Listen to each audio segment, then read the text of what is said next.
Well, welcome to Barley and Hops. I'm George. Yes, today we're going to talk about fermentation, the process of fermentation, and this will be just an auditory diatribe of kind of what's going on and what takes place and what I've got right here. I'm going to describe what the recipe was, how I put this thing together, how simple it was, what the results are at this point, what my anticipated results will be on the far end, after the distillation. And then later on, we will also do a video on actually running this through the still and show you what the results are. I'm looking forward to this.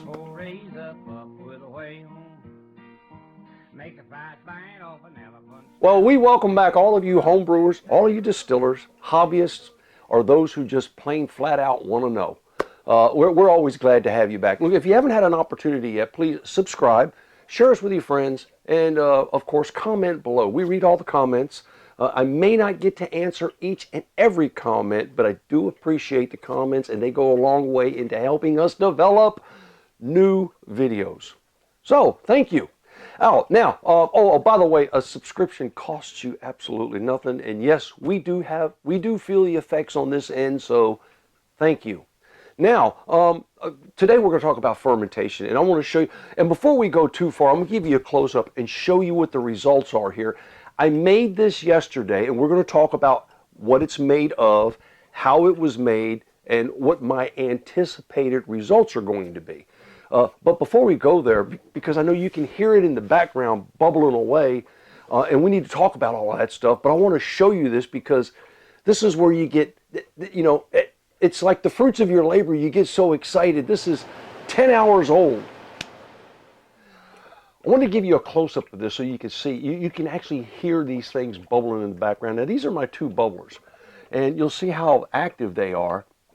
And they're very active, and this has only been about 10 hours since I started this. They actually started to bubble within the first 45 minutes or so.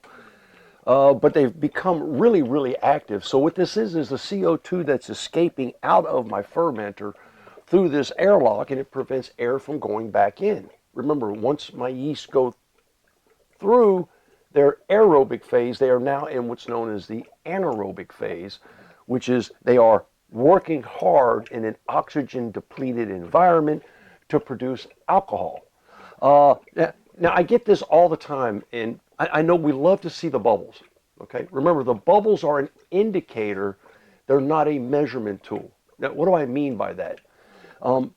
Too often, someone will write in or call and they'll say, George, I don't see no bubbles. I'm not fermenting. Well, the only way to know whether you're fermenting or not, truly, is over a period of time and taking a gravity reading and see if that's changing. Because what happens if you have a leak? I'll demonstrate. Now, if I pull this bubbler out, well, there's my example. George, I have no bubbles. I can't be fermenting. Well, we know it's fermenting because it was fermenting before I removed it. But if I put it back in, there you go. It'll start to bubble again. So what does that indicate? That indicates that once you break that seal and you give CO2 another avenue to escape, well, then the bubbles stop because it takes quite a bit of pressure, and it's like electricity. Your pressure is going to take the path of least resistance. So just keep that in mind. If you don't see bubbles, it doesn't necessarily mean you're not fermenting. It just means you can't see the results of it. You could be fermenting. You just can't see the fermentation process or the results of the fermentation. Always measure it with a hydrometer just to get an idea. Let me show you something else because you're going to love this. Now, I want to give you a close-up of what's going on inside this fermenter. And I'll use a flashlight. And you see I can highlight. If you look at that, you can see all of those CO2 bubbles rising. And that is the result of, there we go. And you can see those are rising from below the surface all the way to the top where they break, and then they escape out of my bubbler. Now, this is a fairly violent fermentation, which means that my environment is just about perfect. And we're going to talk about that environment in just a second. Well, let's talk about environment. In a lot of cases, a fermentation stops, slows down when the temperature drops. Normally, that is the first thing that we will look at when we have a challenge or a problem during the fermentation process. Now, what I mean by that is, you know, if you've already checked it with a hydrometer, your fermentation has stopped and you have no movement with your hydrometer over a period of time, and usually that'd be a day or two. You have no movement whatsoever. You can rest assured that fermentation has stopped. And in most cases, it has to do with temperature. Okay? And I will always offer that the first thing you should do is stir it up and then warm it. Heat it up some way. I use, in some cases, if necessary, I've got this heat lamp. And you know, you're familiar with the heat lamp you see at, you know, some fast food restaurant that sits over top of some of the food and it's a high intensity light that produces a lot of heat, okay, as a byproduct. And sometimes I'll have to use one of these. It's not as effective if it's in an open environment because heat dissipates so quickly. So if I close it off with, you know, 4 walls and I put a heat lamp in there, then I can maintain the temperature inside. And that's during the period of time when it's like really, really cold and it's hard to maintain the temperature. Otherwise, it's not impossible, but it's difficult to raise the temperature of this volume.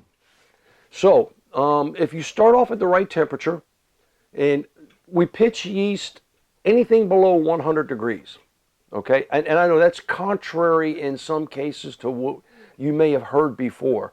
I have found that anything below 100 degrees is a safe area to pitch yeast. So anywhere between 80 and 100, you got a 20-degree band of excellence there in order to pitch your yeast, because you want your yeast to go through that aerobic phase quickly. Now, what happens when we do pitch yeast? What that activity of all those yeasts going through and eating all those sugars, and well, first starting to develop a colony and budding off, and then eating sugars and starting to produce alcohol and CO2 as a byproduct, well, they generate a lot of heat. So your fermenter will increase in temperature anywhere from 3 to 7 degrees. And that's quite all right. Allow that to happen. Don't try to stop that. That's just a natural function of what's taking place when you've got billions of yeast cells that are happily active. So we pitch yeast anything below 100 degrees. And in this particular case, I let it get down to about 94 degrees before I pitch the yeast. Now, how did I do that? See, all you have to do is control the environment to a degree, all right? I keep it at about 74, 75 in here, and at 94 degrees is where I pitch the yeast. And how did I do that? Well, I already asked that question. Well, to start with, when I made the mash, it was 119 degrees in these. And so I set them here on the shelf, and I've got this fan. I just turned the fan on, and I took advantage of removing the latent heat by just blowing air across it. And it took about 3 hours for it to drop to 94 degrees. And I use the fan just because I know how to get rid of a certain amount of heat in the most efficient manner possible, which is to use a current of air blowing across it. Because otherwise, it would have been today, it would have been a good 12 to 24 hours before that volume would have lost that much thermal energy. So I did it in about 3 hours just by turning the fan on. Okay, now once I got that to the proper temperature, then of course I introduced the yeast, and then I capped it and let it go. Within about 45 minutes, I started to see activity in my bubblers. And then here we are 10 hours later, and you can see what the results are. Now, how did we get here in the first place? So let's talk about the recipe itself, okay? Because it's really straightforward. It's simple. Again, it's a light whiskey recipe. I used 3 pounds of dried malt extract. And for those who are not familiar with what dried malt extract is, it's called DME. It comes in a bag. It's a powder. And it's nothing more than a direct extract of the malted barley that's already been cooked for you, and it's been atomized and put in a bag so it's dry. And it really works good, and it's high in sugar content and also the flavor profiles and everything that came from the barley. It's the same thing as LME, which is, here's another one of those, that's liquid malt extract. And the difference is you'll find these, normally it comes in a 3-pound bag or a 3.3 pound jug. And the difference is 0.3 pounds. What is the difference? Well, liquid malt extract has water in it, 0.3 pounds, which makes it a syrup. Whereas dry malt extract has none of that, so they are two equivalent products of different weights because one has a little bit of water in it and the other one doesn't. Okay, so you got that part. So I got 3 pounds of dry malt extract, and then I used 2 bottles of corn syrup. And this corn syrup, this is a 32-ounce bottle, so I used 64 ounces. And in this particular case, this is 946 milliliters, which is 1 quart. So I've used 2 of these, and I used 4 pounds of sugar. Now, with all of that, and that's in this one and in this one. So the way I actually did that was I made the entire mash first in a 4.5 gallon pot.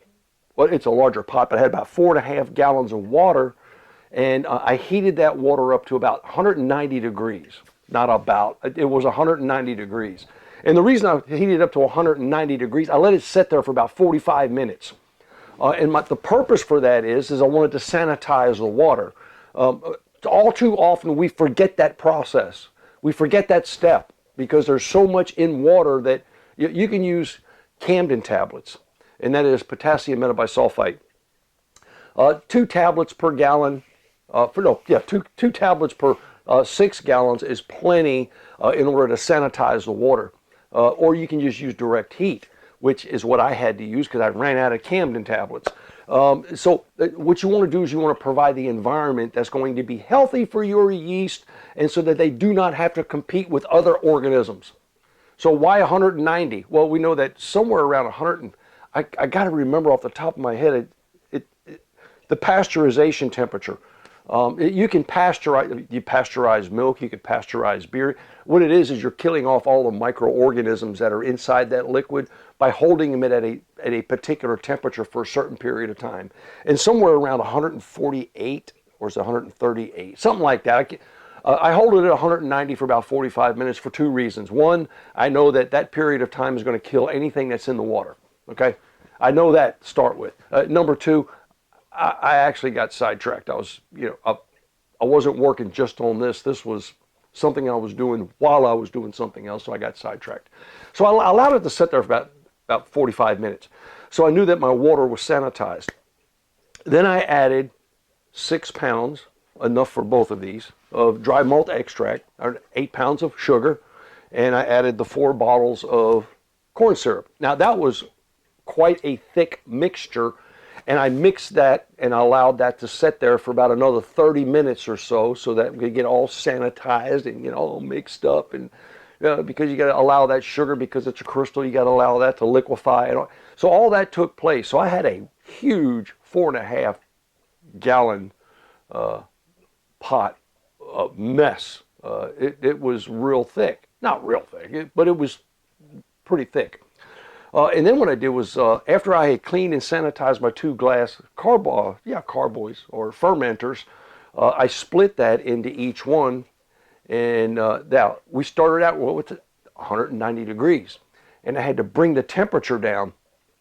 So it took an additional 2.5 gallons of water, and I used distilled water. And the reason I used distilled water was because it was already sanitized.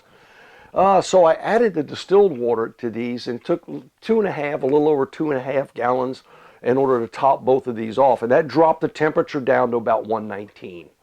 Then, of course, I had to go through the fan process in order to drop it any further. So that's how I got to where I'm at. Now, these 2 things are really amazing. I think I've already covered this, that I'm transitioning from plastic to glass because, as we well know, plastic also has a life cycle. You'll know that. You start to use that fermenting bucket, and after a while, no matter what you do, no matter how hard you try, you start to get some things that are growing in there that you really didn't want them to do, that you didn't want them to grow. That's because of all the scratches and crevices that start to develop in there over a period of time of washing them out. It's really, yeasts are really, really sensitive, and bacteria can grow in almost any environment. That's why it's necessary and important to be clean and sanitary. So these things were really unique. I use the term relatively inexpensive. Any Asian market is going to probably carry these, and these are probably anywhere from $20 to $40. This is a 21-liter model. I've got a 23-liter one as well. But what I like about them is it's got wide mouth, really easy to clean, plus I get to see what's going on inside. And they have a really, really long shelf life or life cycle. You don't necessarily scratch glass when you're cleaning it. So that's what I did. Now, once I had it set here and I dropped the temperature, what was the last thing that I had to work with when it comes to my environment? Well, first of all, putting it in here is where I transferred it back and forth, and I used a funnel, so I wanted to agitate that as much as possible to introduce what? Oxygen. Yeah, I wanted to oxygenate the mash because your yeast require oxygen in order to get started. So I did that, so I got it both oxygenated really well. Got the temperature down, and then I used my pH meter and I checked the pH. And I adjusted my pH by using a little bit of citric acid, just a little bit. It didn't take much. I started off at like 6.7, 6.9-ish, somewhere in that neighborhood, and I dropped it down to 5.2. And then it's just by adding a little bit of citric acid, stirring it up, allowing it to set for a minute, and then test it. So I got it to 5.2. And then I dropped in my hydrometer, and then I used my correction factor for temperature because I knew what the temperature of the mash was. And I've got that at 1.080, which is really close to my limit of 90. So I left it at 1.080. I didn't want to add anything more to it. Once I had all of that set, I had considered myself a success because I had my environment under control. All right, I had my mash at the right temperature, which was below 100 degrees. I had the pH set at the right level, which was 5.2. And I had my gravity at a point that I was looking for, which is 1.080. And remember, I'm just making a light whiskey, so it's nothing really dramatic. What I did then was I just added my tablespoon of distiller's active dry yeast, daddy yeast, to each one of those. I gave it a stir, put the caps on with the airlocks, and let it go. So quickly in review, I used dry malt extract, corn syrup, and sugar. And those are the three ingredients that make up this light whiskey mash. Happy distilling.